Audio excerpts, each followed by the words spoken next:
চোখেরই জলে লেখা কত যে কবিতা ঝরে পড়ে প্রতিদিনই তোমারই নামে।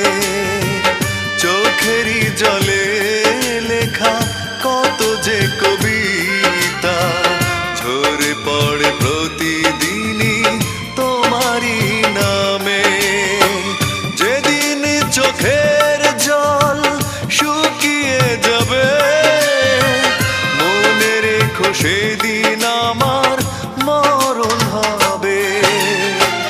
চোখেরই জলে লেখা কত যে কবি